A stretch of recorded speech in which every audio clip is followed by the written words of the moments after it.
Griffith experiment आणि अवेरी मॅककार्टी experiment यानंतर experiment केलं regarding the identification of genetic material. ते म्हणजे हर्शे आणि चासे या दोन शास्त्रज्ञांनी 1952 मध्ये. या दोन शास्त्रज्ञांनी काय केलं की बॅक्टेरिया घेतले इकोलाई नावाचे, नंतर बॅक्टेरियल व्हायरसेस घेतले आणि रेडिएक्टिव्ह आयसोटोप घेतले. एक फॉस्फरसचा आयसोटोप घेतला तो म्हणजे फॉस्फरस 32 आणि एक सल्फरचा आयसोटोप घेतला तो म्हणजे S35. हे दोन आयसोटोप घेतले. आपल्याला माहित आहे फॉस्फरस हा महत्त्वाचा घटक असतो DNA मध्ये. बॅकबोन जे आहे शुगर फॉस्फेट बॉन्ड आणि शुगर फॉस्फेटचे बॅकबोन त्या ठिकाणी आपल्याला बघायला मिळते DNA मध्ये. त्याचप्रमाणे सल्फर हा महत्त्वाचा घटक आहे त्या ठिकाणी प्रोटीनमध्ये. आणि म्हणून नेमकं प्रोटीन हे जेनेटिक मटेरियल आहे की DNA हे जेनेटिक मटेरियल आहे हे हर्शे आणि चासे यांना बघायचं होतं. आणि त्याकरताच त्यांनी काय केलं की दोन वेगवेगळे न्यूट्रिएंट मीडियम घेतले. एका न्यूट्रिएंट मीडियममध्ये त्यांनी रेडिएक्टिव्ह सल्फर घेतलं दॅट इज S35 आणि एका न्यूट्रिएंट मीडियममध्ये घेतलं फॉस्फरस 32 आणि दोन्ही सेपरेट न्यूट्रिएंट मीडियममध्ये त्यांनी बॅक्टेरियल व्हायरस जे आहे ते टाकले. आता आपण बॅक्टेरियल व्हायरसचं जर स्ट्रक्चर पाहिलं तर बॅक्टेरियल व्हायरसलाच आपण बॅक्टेरियोफेज असं म्हणतो. Bacteriophage are also called as the bacterial viruses. We know that the viruses are classified into the 3 different types. That is, if they are infect on the plant, then called as the phytophage, that is plant virus. If they are infect on the animal, then called as the animal virus, called as the zoophage. And if they are infect on the bacteria, then they are called as the bacterial virus. Here, Hershey and Chase proved the bacterial virus which infect on the bacteria. They took the two different nutrient medium in which one is the radioactive phosphorus and one is the radioactive sulfur is taken, that is sulfur S35 and phosphorus P32. And in that both the nutrient medium, first of all the E. coli bacteria are grown and later on these bacterial viruses are added in that particular nutrient medium which consists of the isotope of phosphorus and sulfur. Then the infection is carried out on the bacterial cell by the bacterial viruses. After infection, what happens? The genetic material from the bacterial viruses is enter inside the bacteria. After entry of this genetic material from the bacterial virus, नंतर त्या bacterial व्हायरसचं infection त्या ठिकाणी बॅक्टेरियावर झालं. Bacterial infection झाल्यामुळे bacterial व्हायरसमधलं जे genetic material असेल ते बॅक्टेरियाच्या आतमध्ये गेलं. बॅक्टेरियाच्या आतमध्ये गेल्यानंतर हे बॅक्टेरियल व्हायरसचं जेनेटिक मटेरियल काय करते?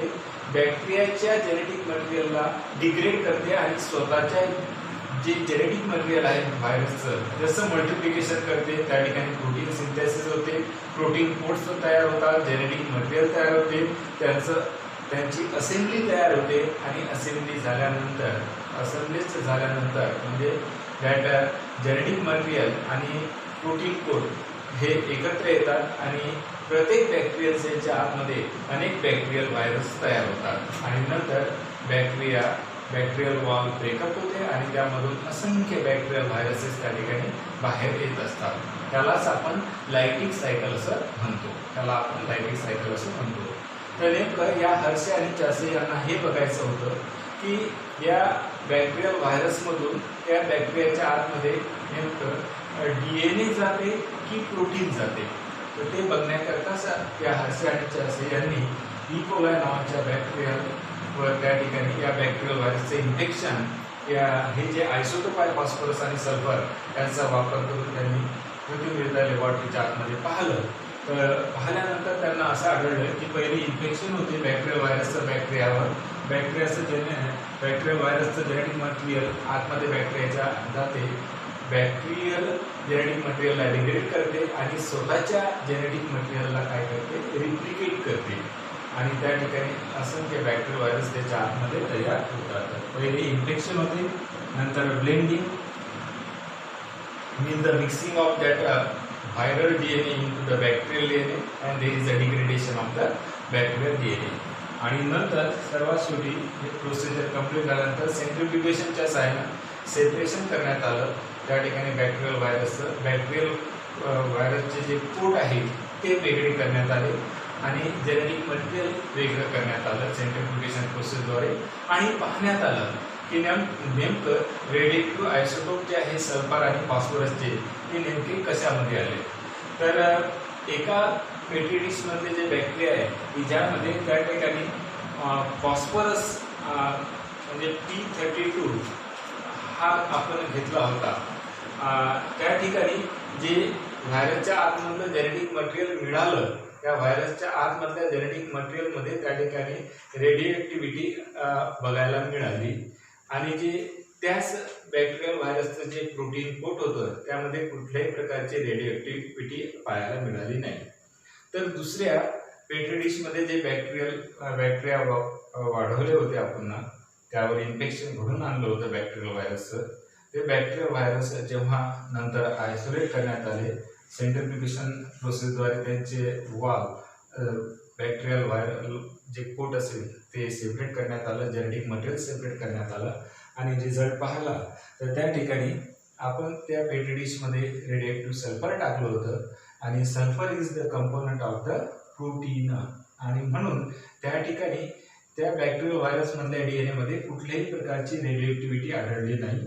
तर जे बाहेरचे प्रोटीन कोट होते ज्याला आपण सुपरनाटंट असं म्हणतो त्या सुपरनाटंटमध्ये त्या ठिकाणी S35 रेडिओएक्टिव्हिटी बघायला मिळाली. आणि मग या दोन सेट ऑफ द एक्सपेरिमेंटमुळे क्लिअर झालं की DNA is the genetic material which is a transfer from the bacterial virus inside the bacteria not the protein. In this Hershey and Chase experiment या एक्सपेरिमेंटमध्ये त्यांनी तुम्हाला सांगितल्याप्रमाणे they infect the bacterial virus on the bacteria and found the result that DNA is the genetic material. And for that process, might it well that they were took the phosphorus 32 and sulfur 35 as an isotope of phosphorus and sulfur, which are the components of the DNA and protein. That phosphorus is the component of the DNA and sulfur is the component of the protein. And after the infection, then blending, centrifugation, and after centrifugation we will obtain the result that in case of the bacterial virus which infect on the bacteria having a nutrient medium which was developed into the bacteria which was developed in the nutrient medium having a S35 as an isotope in which the no radioactivity detected in the cell. But the radioactive S35 radioactivity detected in the supernatant.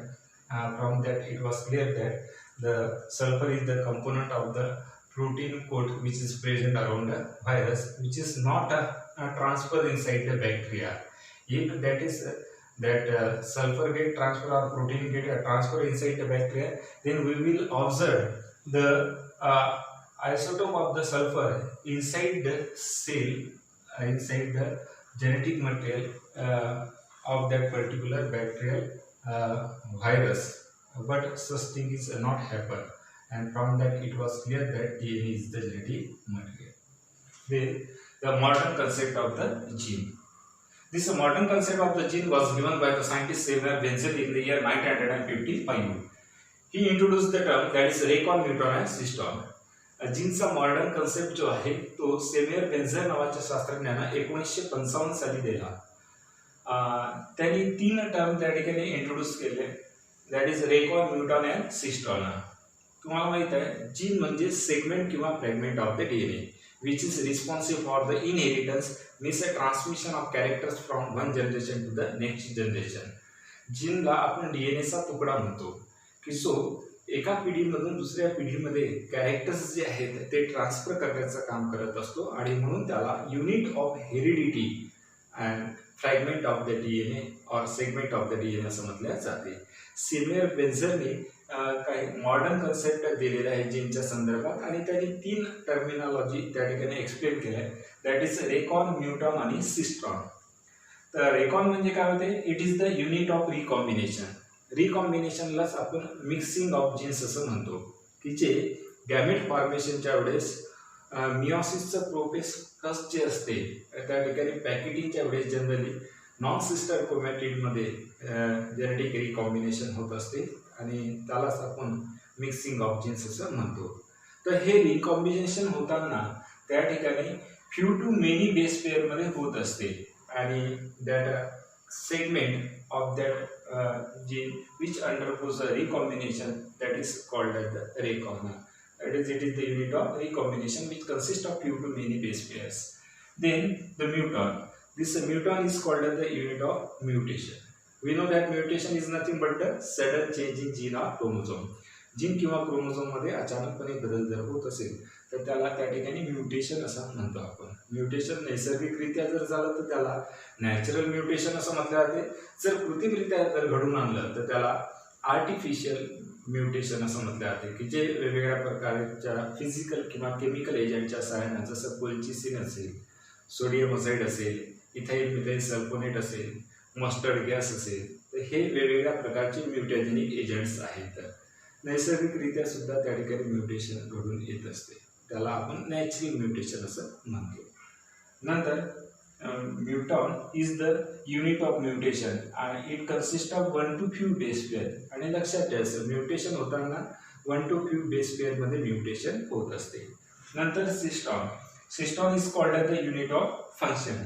It consist of several hundreds of the base pair.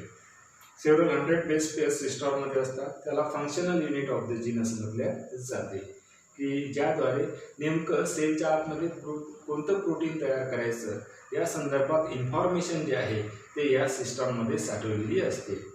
सिस्टॉन मार्फत त्या ठिकाणी transcription प्रोसेसद्वारे mRNA तयार होतो आणि mRNAने आणलेल्या मॅसेजचं रूपांतर translation प्रोसेसद्वारे protein मॉलिक्यूलमध्ये होत असते आणि म्हणूनच सिस्टॉनला functional unit of the gene असं म्हटलं जाते. Recon, muton and system, these are included under the modern concept of the gene.